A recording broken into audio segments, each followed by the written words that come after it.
Hello, welcome to Discussing Fitchburg Now. I'm your host, Sam Squalia. This week's show is an author's show. We're going to have 3 different segments with multiple different authors. And so here in our first segment, we have Rachelle Beaudoin and DeMisty Bellinger. Thanks for coming on. Hi, thanks for having us. So Rachelle, your newest work is Eyebrow, right? And from what it looks like to me, looks like an artsy book of eyebrows. But I'm sure that you can describe it much more eloquently. Sure, yeah. I'm actually a visual artist, so I make books occasionally, and these are called artist books. So sometimes artist books will have just one copy, so it's kind of different than a typical book, which would have multiples.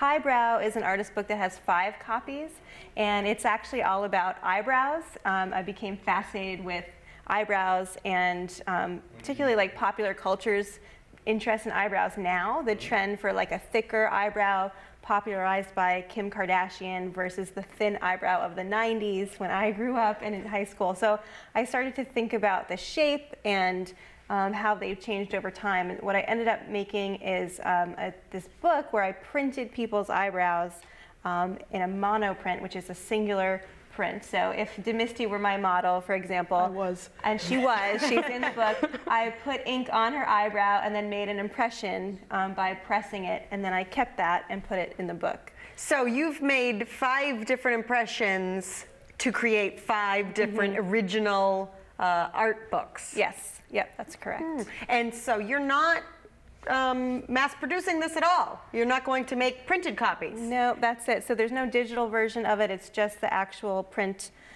book. So it's a unique art object, and that adds to the value and kind of adds to the special feeling of the object itself. Now, is this something that you sell, or is it something you put in the museum? It could be sold to a personal collection or museum. Right now I haven't sold any of them, so if anyone wants to buy one of them, I mean, it's something that would be shown in other artist book shows or a museum or gallery show. So an artist book, that's the kind of thing that doesn't get reproduced. Interesting.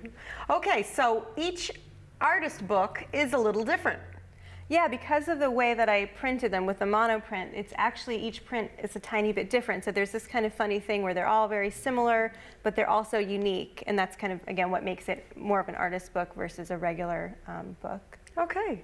And so, DeMisty, you wrote poetry to accompany the book. So, so really, when we talk about an author of an artist book, is that correct? Are you, are you an author of an artist book? Or? Typically, they don't have that much writing. Sometimes they might have a little bit of writing. I would say I'm an artist, and I've made an artist book. And DeMisty is an author, and she's a writer and a poet, and she collaborated with me on this project. Yes. Okay. Okay, so let's talk about the different eyebrows that we have. And why? Do you have a full range of very thin, kind of painted on eyebrows all the way to thick, never been plucked? Yeah, the eyebrows are really fun to look at and kind of talk to people about. People had eyebrow stories from their childhood, things that happened, like maybe their sister convinced them that they had no eyebrows, but in fact they were just blonde and they hadn't come in yet or they were hard to see. And then old men tend to have the bushiest, longest eyebrows, and theirs seem to just get fuller and thicker with age, whereas actually women, as they age, they get a little bit thinner. What about unibrow? Do we have any unibrow eyebrows? There were some that were definitely unibrows, but for the way that I've laid out the book, it's 1 eyebrow per page actually. So I didn't do a double. I didn't include a unibrow in the mix, but there were definitely some. All right.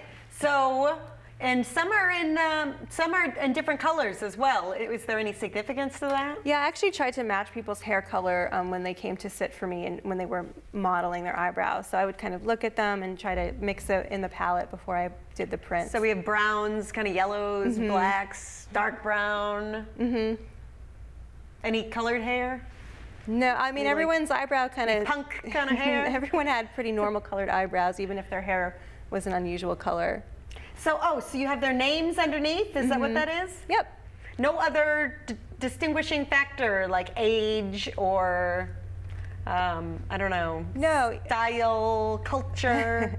No, I just put their name, and I think part of what I was interested in is that there's this kind of unifying factor where they're all kind of similar in some ways, but but then they're also kind of unique and individual and different. So the collection shows the similarities, but each individual one is also unique. So I was trying to kind of create this contrast between them.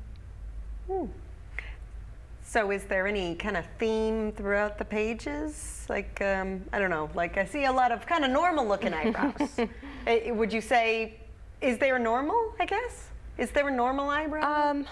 I wouldn't say that. I think they're all pretty different. Again, it's almost like a fingerprint, and when I started to look at them, that's how I began to see them, as this kind of unique identifier. That one's a big bushy one, right? Yeah, yeah, as kind of unique fingerprints, and they look like abstract kind of brush strokes as well to me, the more that I started to collect them. Yeah. So can we pull it? Can we look at your book? Yeah, definitely. So what's going with this sort of theme of highbrow, I decided to have it really professionally leather bound, so it looks kind of like a fancy library book. It's a highbrow book. Yeah, and then if you sort of flip through, you can see the different brows on every page. So it's just, you know, the little individual pieces of art throughout the entire book. And the back. So it's really a gallery in a book. Right, exactly. It's sort of a collection of images, and it's just a different way to present a collection of images rather than on the wall. Just put them in this book instead. So if you were in it and you wanted to see which page you're on, I do have an index, and then I've got DeMisty's poems kind of spread throughout in her essay at the beginning. Would we like to read Sure. any of your pieces that might complement? Now, how do you pick a poem to go along with eyebrows? Well, this is actually pretty amazing because I just contacted DeMisty out of the blue. We had met at an artist and writer's residency in Vermont, and I said, do you want to write some work about eyebrows? I kind of gave her an assignment, and she said, yeah, sure, I'll do it. So I'm really pleased. So you got a task to write a poetry inspired by eyebrows. Yeah. So I came to poetry pretty late. I'm used to writing fiction and I guess nonfiction. So I started writing poetry just a few years ago, and I have never been in a poetry workshop. So having someone tell me what to write a poem about was brand new to me. And I took it as a challenge. And I am not I can go a whole day without looking at myself in the mirror, so I've never thought about eyebrows. At least my own eyebrows. I am one of those people who have never plucked or done anything Never. to my eyebrows. So I really did take it as a challenge. And Rachelle knew that I was writing about hair before. So I was really thinking about the aesthetics of black hair, and I've written a couple of short stories and essays on hair and aesthetics of black hair. So I think you knew that, and I think that's the reason why she came to me with this request. Good segue. Yeah. Into a smaller hair. Yes. And although I've never looked at really studied my own eyebrows, I have studied other people's eyebrows. And as my husband grows older, I do see these like wild eyebrows coming out. So that is a thing. Yeah. Oh, great. So do you want to read one of your eyebrow-inspired touch her book? So I'll pieces? just get my notebook. So I'm gonna read one called "The Aesthetician Says," and hopefully I can find it quickly because I did not mark it out.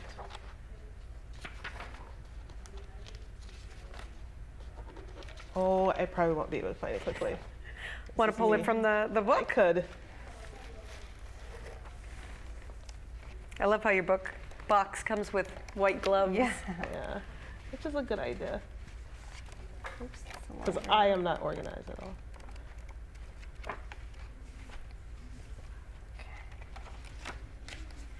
So here it is in this book. Okay. I just put it's on one page. All right. This is called Wisdom of the Aesthetician. The aesthetician says that brows are back. The aesthetician says that eyebrows help frame the face or frames the face. The aesthetician says full eyebrows are hip or hep. She has an accent. The aesthetician says never to pluck, to always pluck, to come to her for plucking.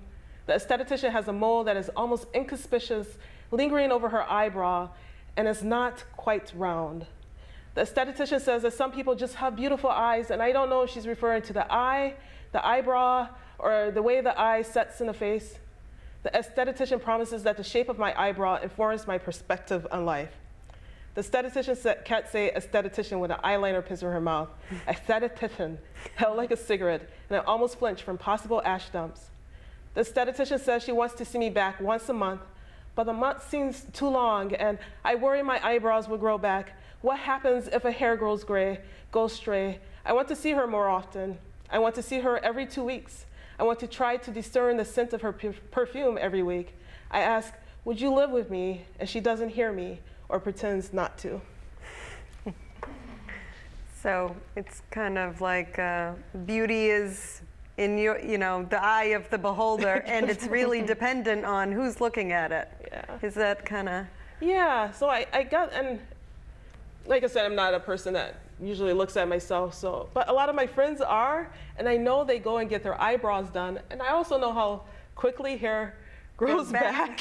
So I wonder how often they go and get their eyebrows done, and do they worry, just like some women would worry about the hair on their armpits, or men would worry about the hair on their chins. How often do they worry about the hair on their face? Do they pluck themselves? And I've heard a lot of people say things like, don't pluck your eyebrows, or do pluck them, and only go to a professional to pluck them, or?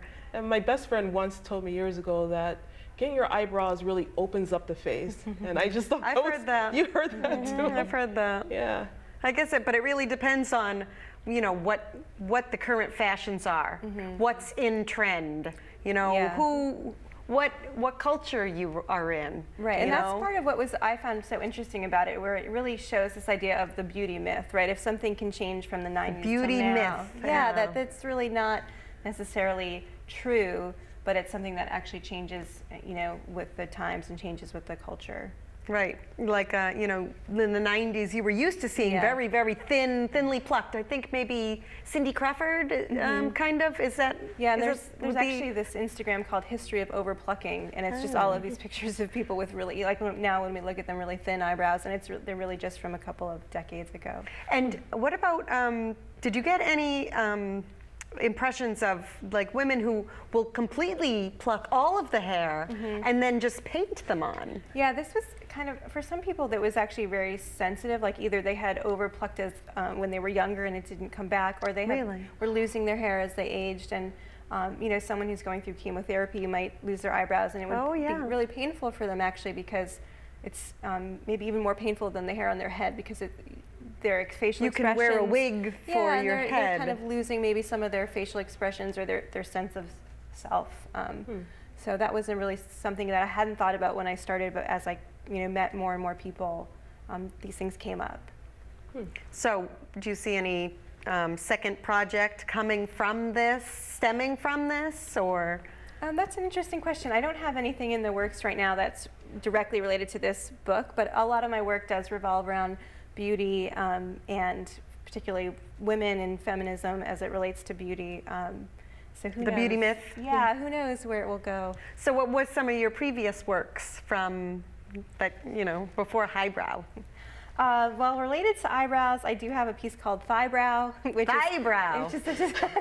which is an animation. So Thighbrow is some term that came up on the internet, which is like when you are slightly chubby enough to have a kind of line on your legs where your sort of legs meet your hips, and somehow this was like popular and trending, which I thought was kind of positive and I've never heard of that term. No, I have one of those. Yeah, I was like, hey, that's great, like that's cool now, and that's cool now.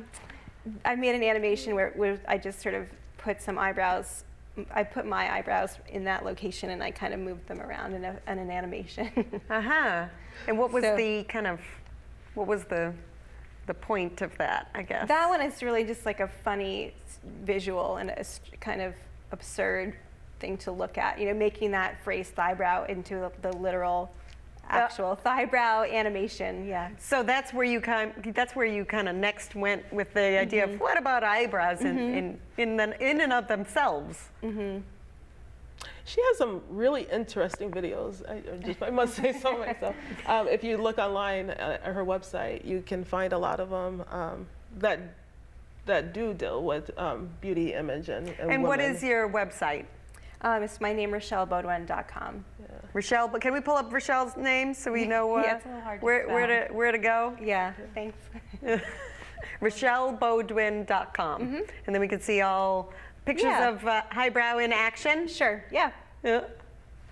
Cool. And DeMisty, you've also written a book called Rubbing Elbows. Yeah. That's a poetry? Yeah, this is. And I have it right here. Yeah. So it's a little Can we zoom in on that? chapbook, and it's a cycle. It's a what book? A chapbook. So it's about the length of a chapter. A chapter book? Yeah. Okay, so it's a chap. Yeah. Chapbook. Yeah. Okay. And these are all poems that, most of them are poems in some way dealing with celebrity, either persona poems from the celebrity's point of view, or Rubbing elbows with a celebrity. Yeah, or a fan's point of view, looking at these people or imagining. And some of these people are long dead, like Jimi Hendrix, and some people are still alive. So these are fictional kind of Yeah, thoughts? they're fictional. They're very fictional. So like bus ride, Barack Obama and Marilyn Monroe? Yeah. So like imagining, that one is imagining two celebrities together. And I did that also with Tina Turner and, what is her name? My memory's just blanking. She sang Bobby McGee. Janis Joplin together. And I found out later that they actually did meet and sing together. So, So it wasn't all that fiction. No. But Tina Turner, Janis Joplin. Yeah. I painted her toenails blue, though the bottle said azure. Yeah. We say the word azure out loud, exaggerating the Z, and share sounds that make our lips pucker. I blow air on her toes. She blows air across the waves. Yeah. Oh, that was nicely read. Thank you. That was nicely written. Yeah. So some of them are very cutesy, and some are a little bit more political than others. Which one's a political one? Oh, Like Barack Obama? No, I would say the first one. I got Stevie Wonder by the Hand. That one is pretty political. It's also long, and I can't remember if they're swearing in that one. And at the very end, it's not a celebrity poem. Yoko Ono said? Yeah, that one's kind of weird. But I picked that one because people always complain that she broke up the Beatles, and I thought they were already on their way out. That's a little political. Yeah. It could be a little political. Yeah. So where can we find more information on your book and your work? You can look at my website, which is DeMistyBellinger.com, or you can look for, that book is sold through Finishing Line Press. Finishing Line Press? Yes. Yeah, Rubbing Elbows on Finishing Line Press. Yeah. And is there anything that we can buy on your website, Rachelle? Can we buy, we can't buy eyebrow prints.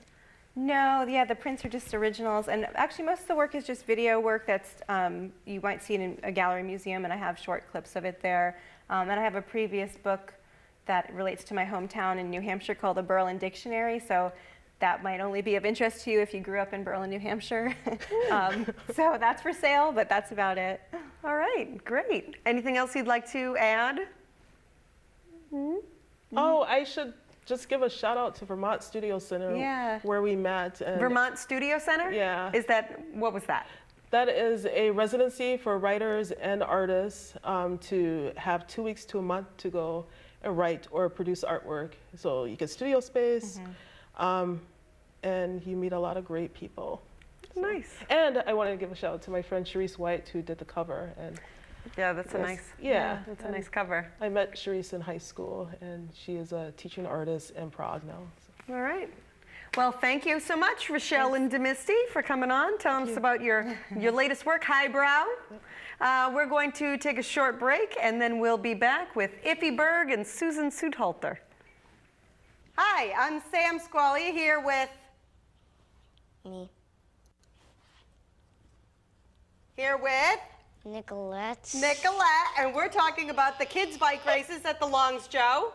Nikki, what do you want to say to all the kids out there? Go to the kids' bike race. Go to the kids' bike races? Are you ready to ride? All you need is a helmet and a bike. And kids ages 3 to 14 can race. No. No? People that morning. All right, so go to Only 5 and up. longsjoe.com to register in advance, and you can register the day of the race as well, all right? Only 6 and up. Bye, Nikki. Hi, my name is Jeremy Darren, professional cyclist from Wales, United Kingdom.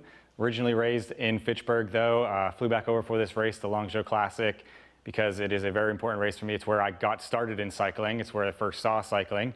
It's been my profession now for the last 9 years, so I'm excited to come back and give it a go and see if I can win this year. So come on out to the races. Welcome back to Discussing Fitchburg Now. This is our authors show, and on with us for our second segment, we have Iphie Burg and Susan Sudhalter, the authors of You Are a Voice, which is a children's book, right? Yes. Thanks for coming on, guys. Thank you for having us. And so the illustrations were done by Greta Cherko. Yes. Did you do any of the illustrations as well? Well, I was originally asked to do it, but Greta was perfect for that book. So that's why we got together with her, and she put it together with us. So it was really good. So where did you come up with the opportunity to do a children's book?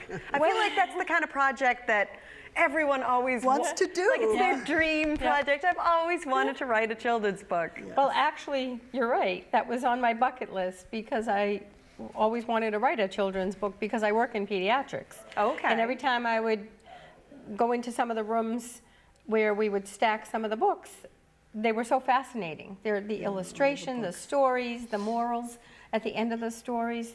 And I said, gee, you know, maybe I could do that. And I do like to write poetry. So I started writing a poem, and it was actually supposed to be for our Toastmasters group for older people that are very shy and have to do presentations at work, or they're just in their comfort zone. So you're a member of the Toastmasters? Yep, the Twin City Toastmasters. Oh, great. Yep. Yeah, they were on a few months ago. Yep. And so I wanted to have it done for adults.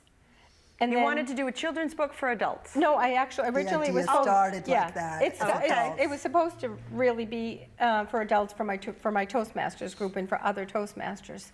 And then I connected with Iphie, and she's also a poet. So I wrote my poem, and I wanted her to read it because I know she's very artistic and very spiritual. And she called me up the next day and she said, do you think you'd be insulted if I added a few verses? And I said, go to it, because I know she's very spiritual and she just has, you know, so much in her to let out. I said, okay. So we combined verses together, and then we were going to do it, as I said, as illustrations for older people. And she connected me with Greta, who I didn't know originally, and she wasn't really into the adult pictures, and she always liked to draw children's pictures like this. Has she done children's books before? Not really. No, but she's got a lot of artwork at the Crossroads Church in Fitchburg, right? Yep. What she's doing is she's doing a lot of these kind of dolls. She's doing dolls out of material. So she's an artist. Yeah, she makes dolls that look similar to those faces, those happy, joyful faces. With big eyes. So, yeah, and stuff like that. They're very expressive dolls that she has. Yeah. And some of them are really expressing how real life is with some people and stuff like that. But when I saw her drawings, because she shares a lot of the drawings on Facebook and stuff, and Sue wanted me to do the illustrations in the first place, but I'm thinking, well, Greta, her drawings would fit much more to the story than my illustrations. So that's how we got together, all three of us, and we, you know, eventually the book got together while we got together.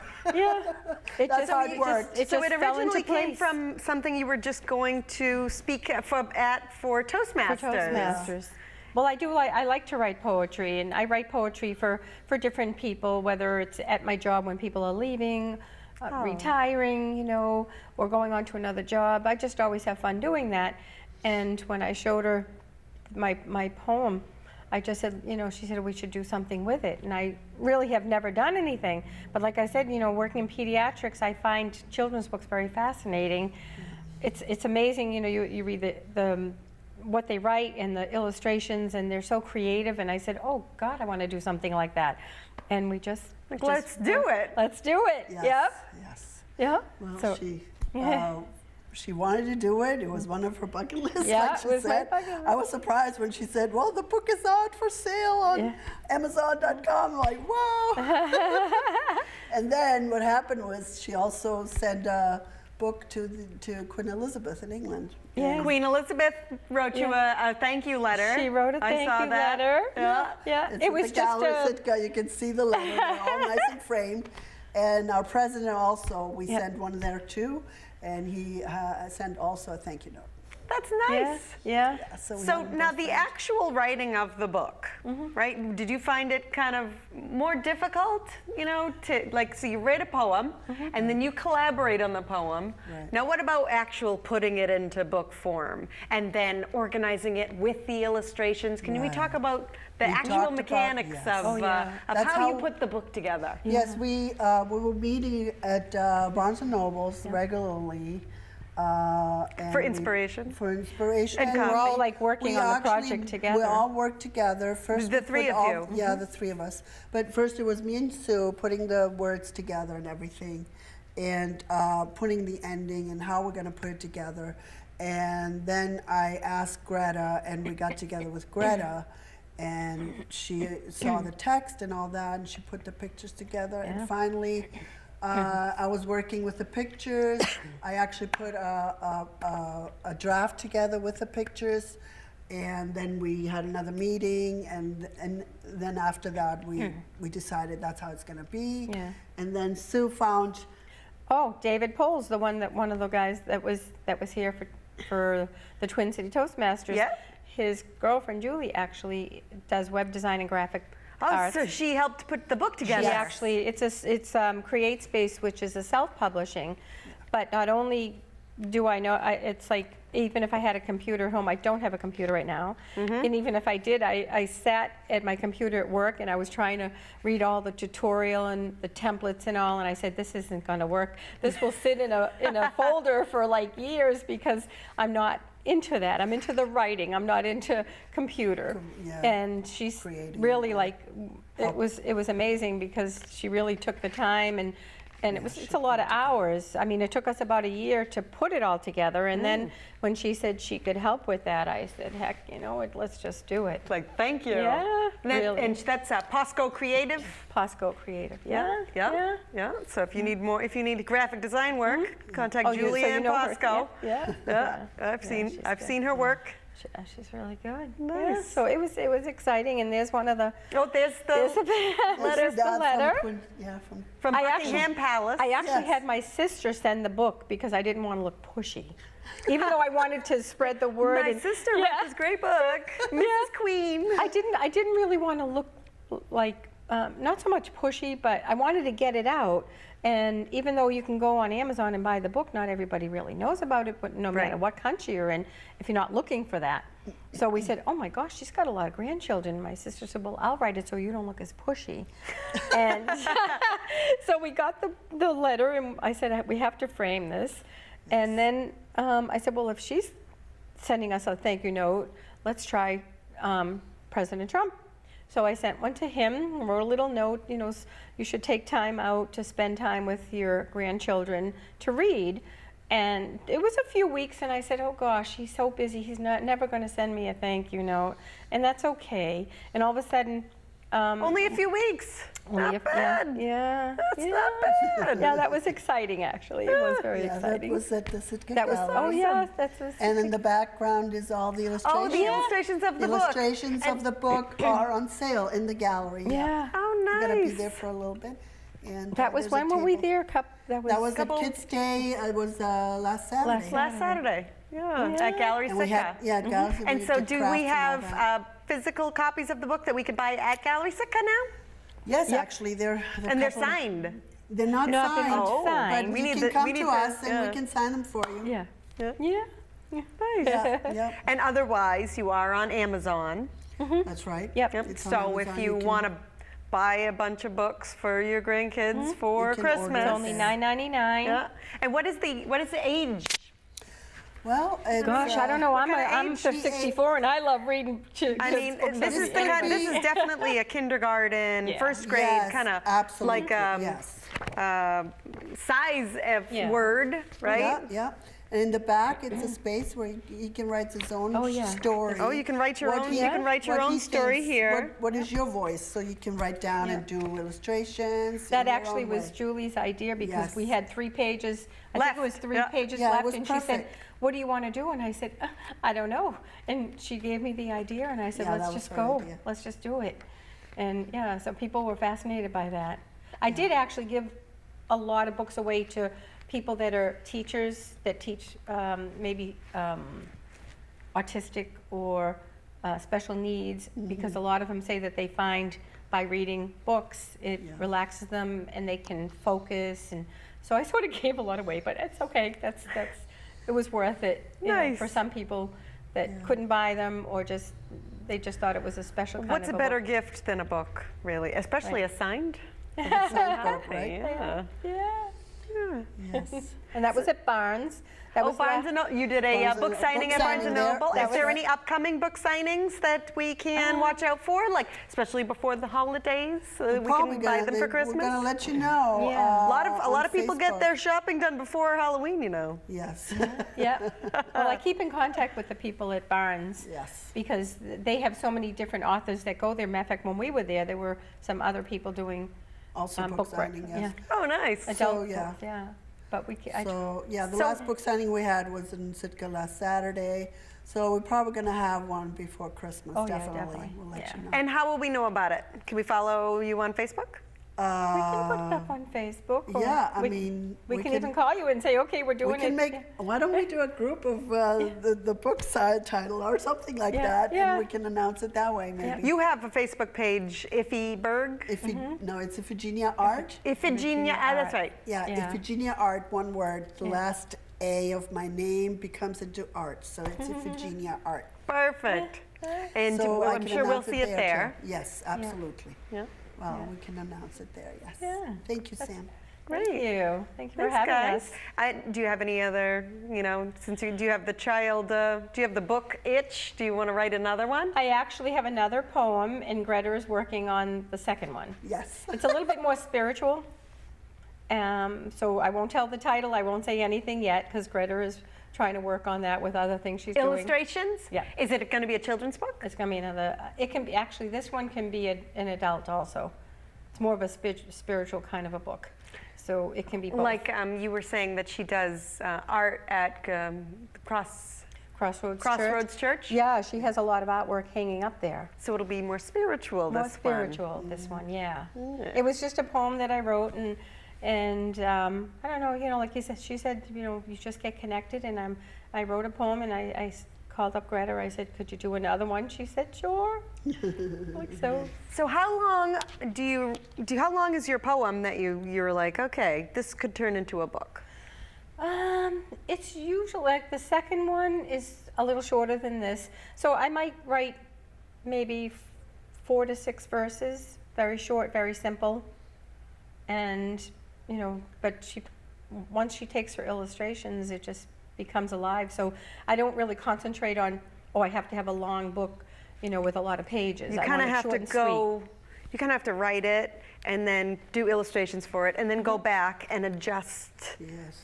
In both, right? Like we really need an illustration. We really need an illustration for this verse. Yeah. And and actually, it's a whole process, back and forth, right? Definitely. Yes, absolutely. I mean, I'm imagining. I've never. Yeah, that's what he had to do. It took us what? I think a year. A year, more than a year. More than a year. We had to get together and work it out like this way and that way, and. Yeah, and then there it was. And then it's done. Actually, she knows my second one. Actually, I'll tell you that the title is Make This World a Better Place. Make This World a Better Place. So it's a little bit more spiritual. Yeah. I like it. And you read it. You read it. Yeah. That's. And I'll probably have her I feel like that's a good motto, a good motto. Make the world a better place. Yeah. And maybe I spoke to the people in Morningstar Books. The books. For in Leominster.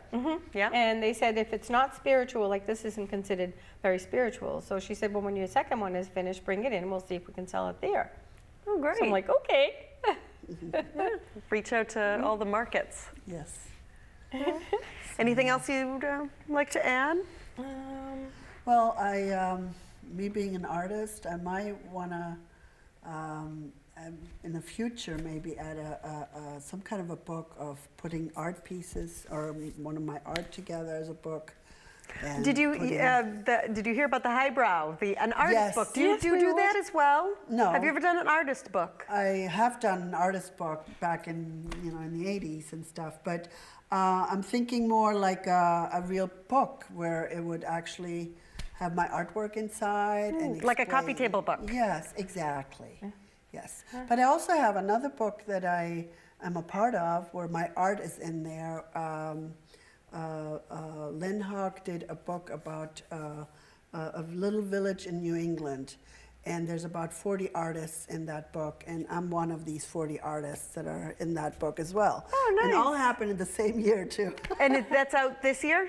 It's out already. The book has been, he had a show in Princeton with all the artists displayed, and a lot of the arts got sold already, and the books were there on sale as well. Nice. So that was like in the spring, I believe, of this year or something, or I don't remember exactly, but it was like less than 12 months ago or something like that.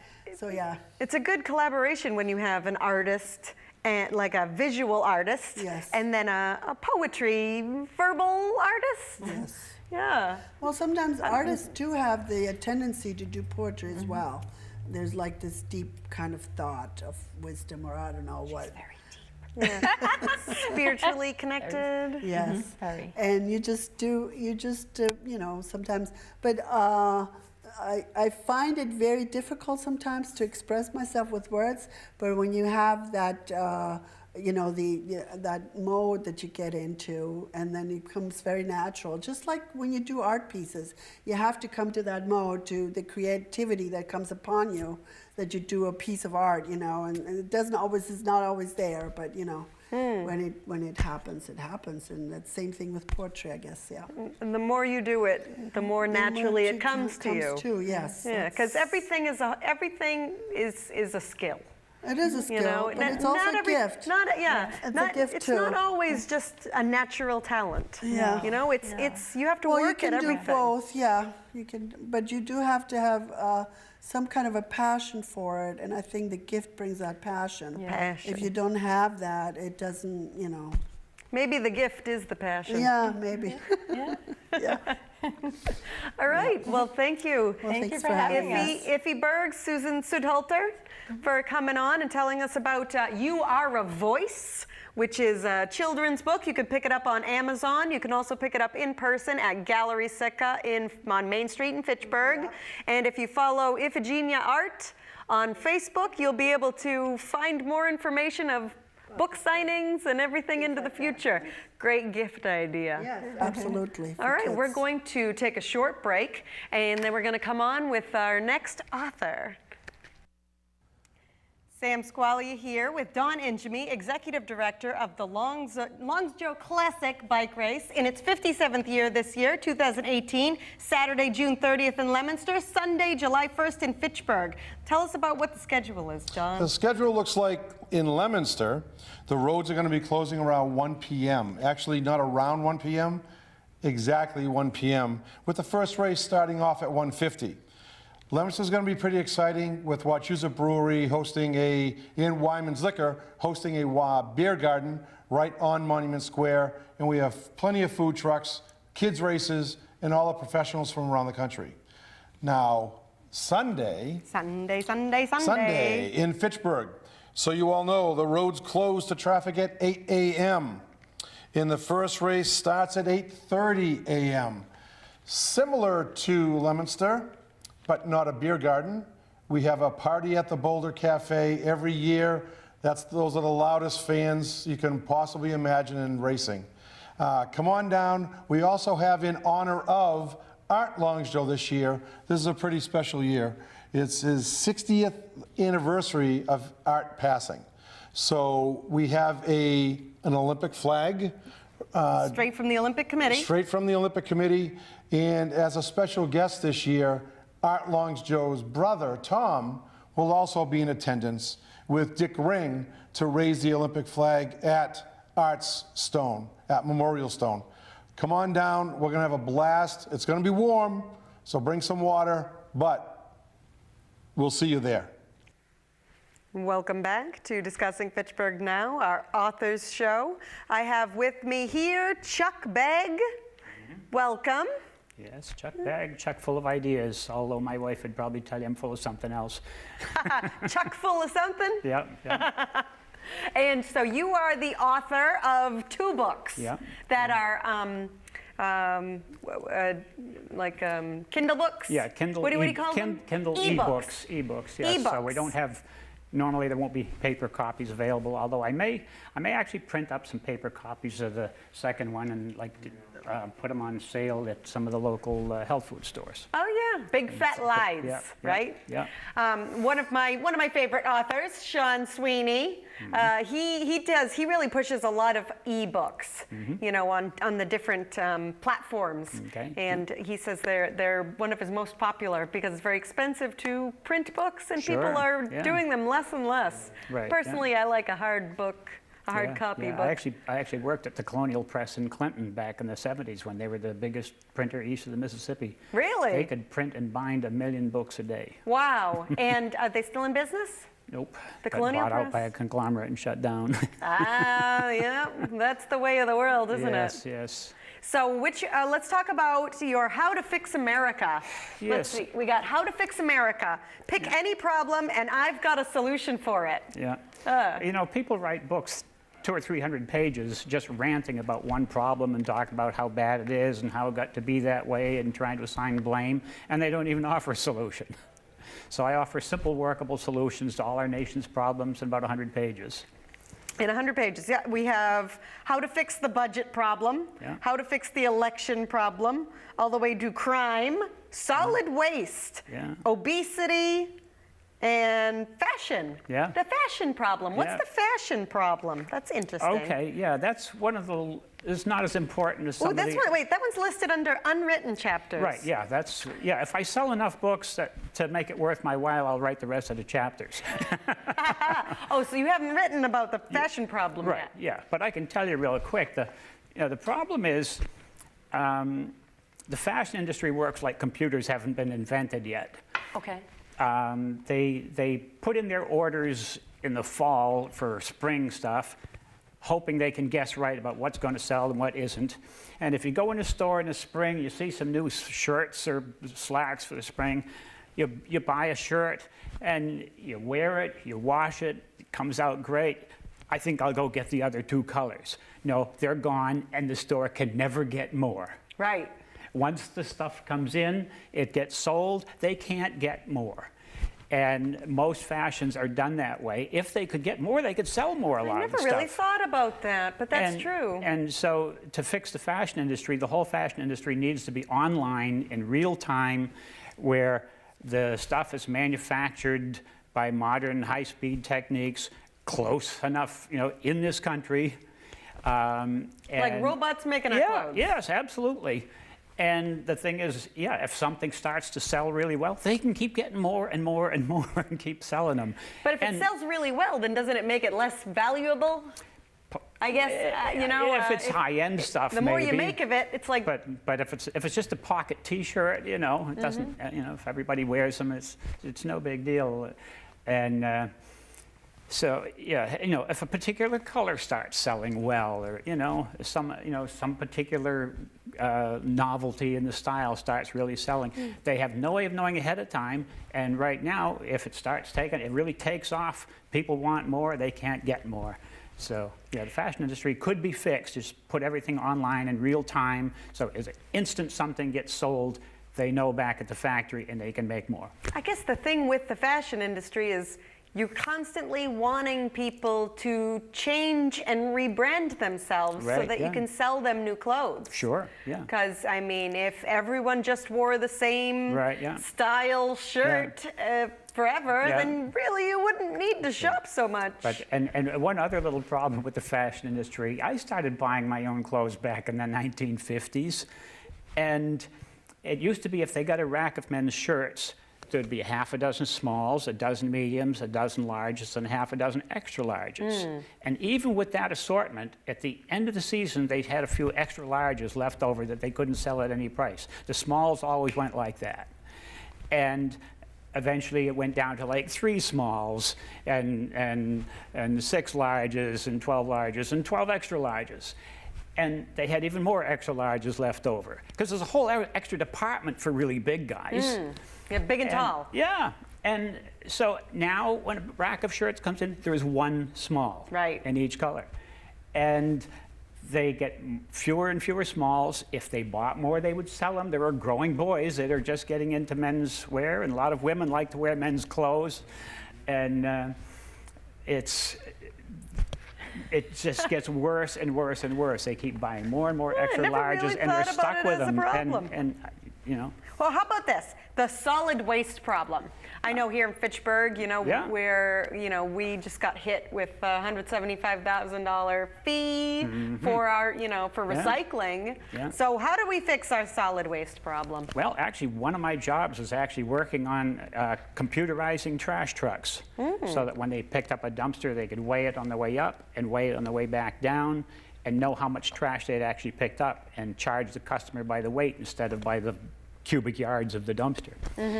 But the thing is, everything is recyclable. My idea is, and I had submitted this to the, can't remember the name of the organization, but I got an honorable mention for it anyway.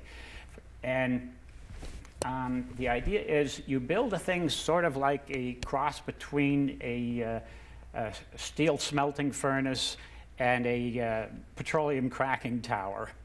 Are we talking about like a trash incinerator? Yeah, it's a glorified incinerator, and there's an airlock at the top where whole couches, refrigerators, and all kinds of other trash doesn't have to be pre-sorted. It just goes in at the top, and it gradually works its way down and gets hotter and hotter and hotter.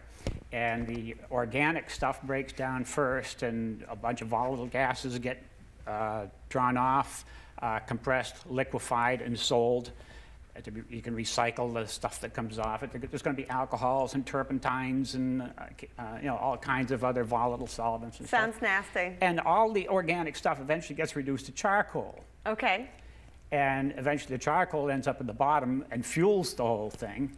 And glass and aluminum and copper and steel all melt at different temperatures, and they get all drawn off into ingots and shipped back to recycling, where they can be made into new products. And so nothing goes to waste. You have to keep the tower from melting down, so you circulate water through it to generate steam, generate electricity, and some of the electricity you could use to run the compressors and liquefiers that would separate the gases and liquefy them. And the whole thing would actually make money by consuming all this trash, because it'd be selling all these raw materials back to the industry. It sounds too easy. You make it sound. It wouldn't be easy. It would take some pretty sophisticated engineering, but I believe it's doable. It's possible. Yeah. Okay, what about the stupidity crisis? What is the stupidity crisis? Okay. Well, I think most teachers that have been teachers for a long while will tell you the kids just keep getting dumber every year. You know what? I can't say that I've had that conversation, actually. Well, a lot of them don't want to admit it. But I have seen the movie Idiocracy. Yes, yes. And so what happens is, in a primitive society, there are thousands of sights and sounds and smells and tastes and feels and skills and behaviors that have to be learned. And if you don't learn them, you die. Natural selection wipes out stupidity in a primitive society. In a modern society, we have all these safety nets. It doesn't matter how stupid you are, we will give you food, clothes, and shelter and pay you to reproduce. So, you know, a lot of intelligent people have more sense than to have a bunch of kids, but stupid people don't have any such inhibitions. And so stupid people keep having more and more stupid kids, and every generation is a little stupider than the one before. It's just natural selection. This is the exact storyline of Idiocracy. Yeah, but I wrote this long before that came out, though. But yeah, maybe they read your book. Maybe. So, how do you fix the problem of people reproducing like this?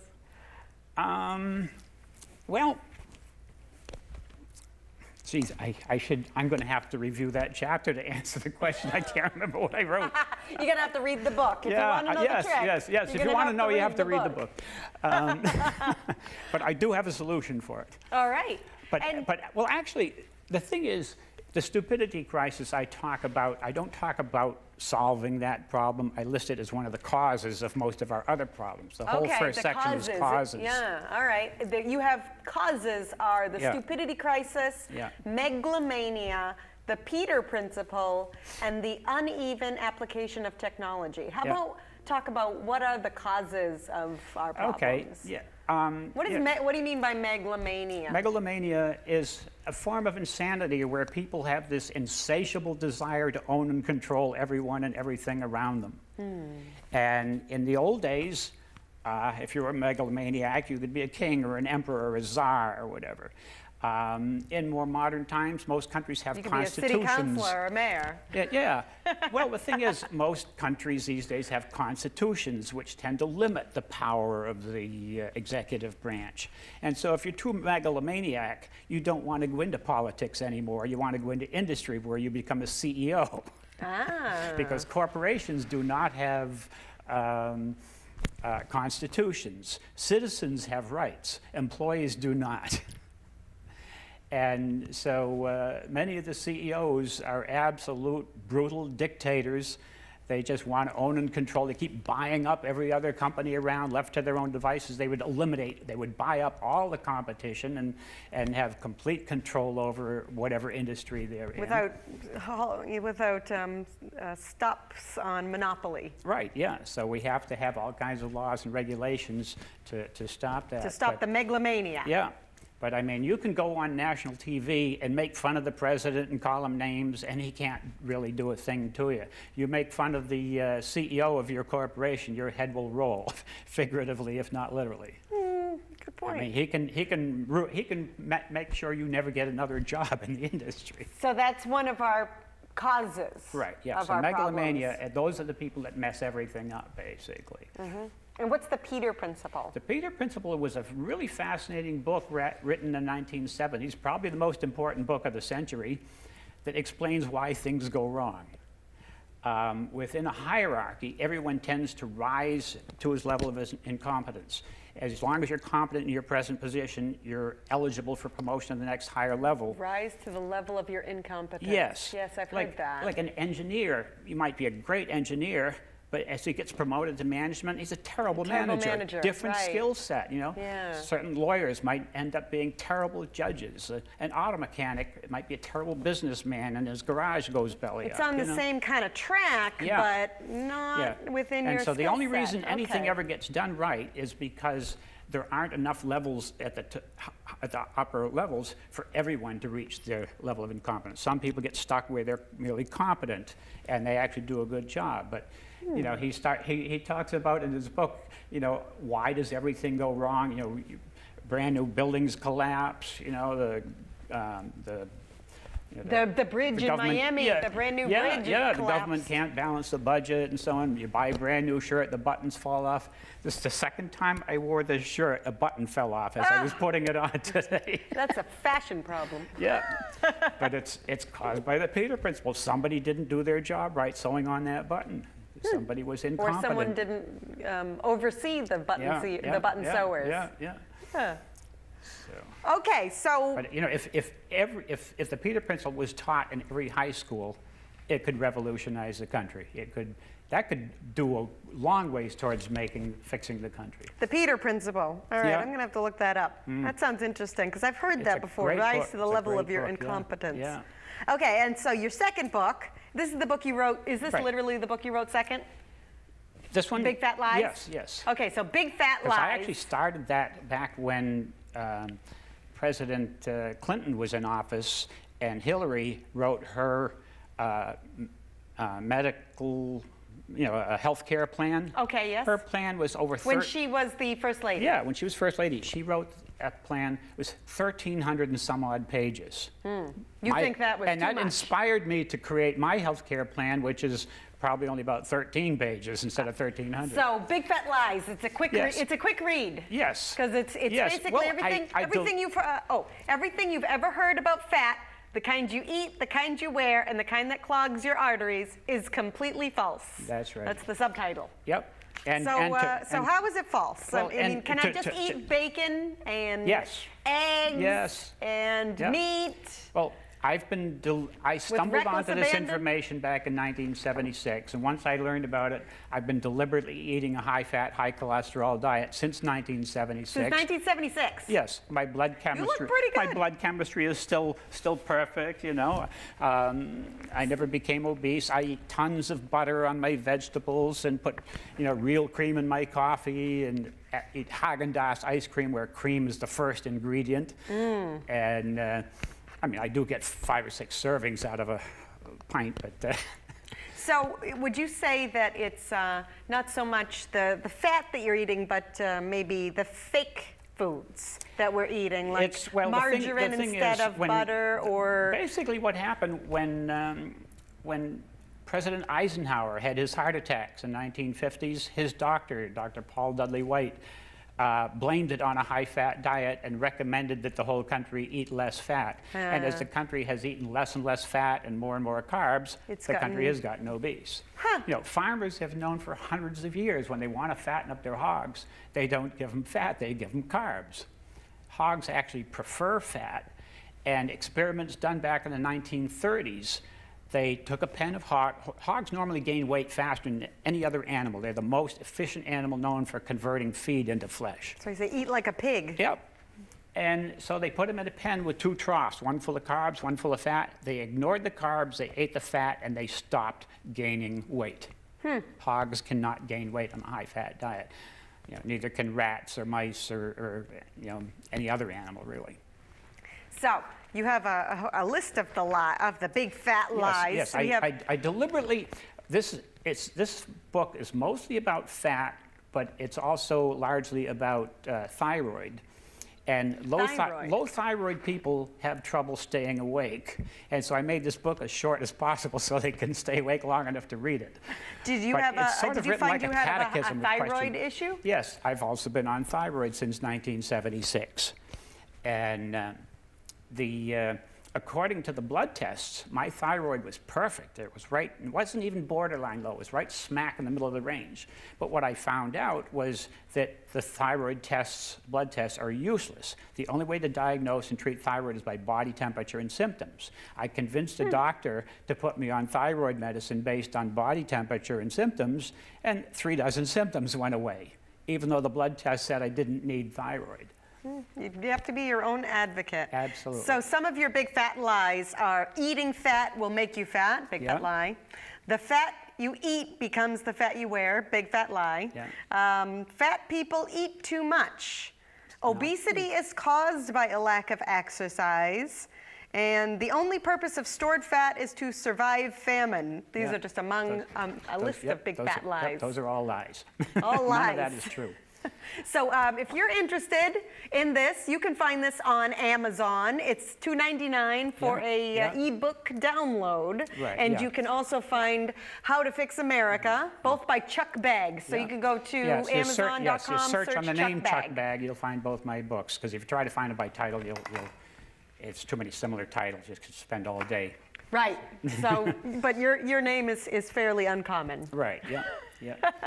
But basically, if you don't have an actual Amazon, you need to download the Amazon app. The Amazon app. The free Amazon, the free Kindle app. I'm sorry, for your phone or tablet or computer, or whatever. And then from within the Kindle app, then you can download. Ebooks are really the future of the book delivery. So thank you so much, Chuck, for coming on and telling us about your books. All righty. And thank you so much, everyone at home, for watching our authors show, for discussing Fitchburg Now.